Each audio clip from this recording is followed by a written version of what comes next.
So let's install it. Get this Fluid Master better than the wax. It's 996 at Lowe's. So let's go home, unbox it, and maybe install it too.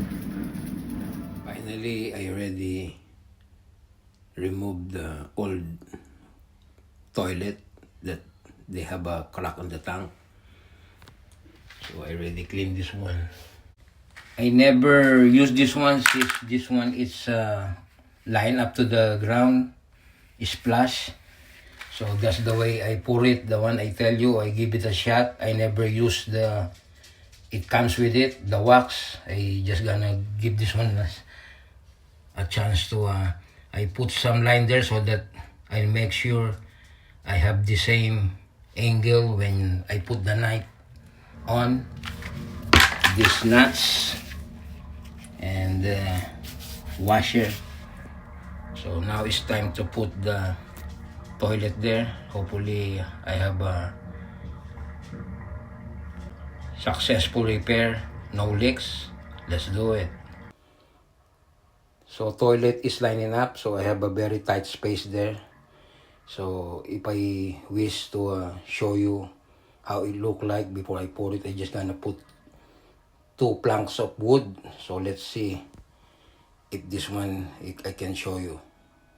There I already put some 2 planks of wood there. Look at it in the ground.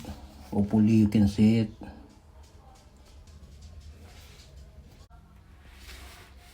So make sure align it good. Make sure the one with the number. So that's the top nut. So you need to use 2 tools. This splice is stop turning, and this one while turning this nuts to stop turning. So I have some line there, some guide.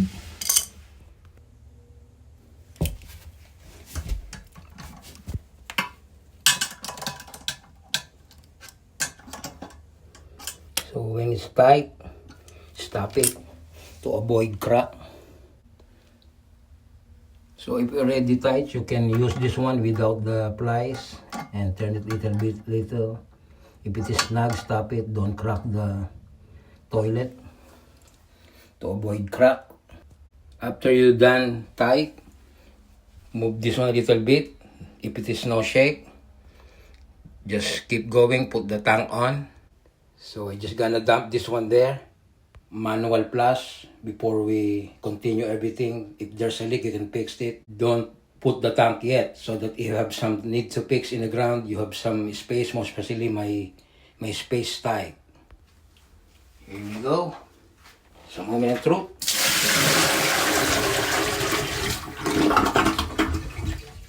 Nice vacuum.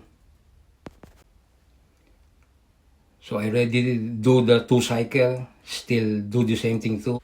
So far, as I can see, there's no any leaks, both side. So I do 2 times, I tell you. So continue, put the tank, and so everything comes out so well. So I already put some silicone there. No leaks here. On the other side, no leaks. I think it's a successful fix. So I just give it a shot. Time can tell. So I have revisited again. I show you after a month. Watch for that one. If this one's fail on me, this Fluid Master non-wax, better than the wax. So let's blast it.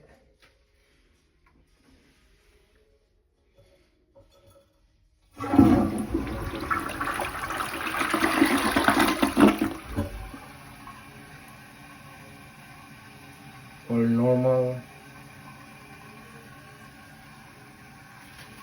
I just still touch the part here if I feel some wet.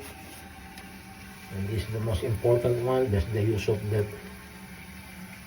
toilet seal. So So far so good. And I'm out. Have a wonderful day. Thanks.